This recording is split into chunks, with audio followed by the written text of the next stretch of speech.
Olá! Agora você está assistindo Palavra do Dia, uma série de vídeos onde nós ensinamos você a pronunciar determinadas palavras em Quechua. Portanto, a nossa palavra do dia para hoje é Kalpachay, kalpachay, kalpachay.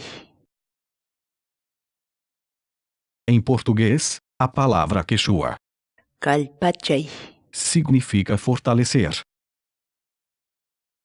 Por exemplo, kay patarata ñawinchay yachaynikita kalpachanaykipaq.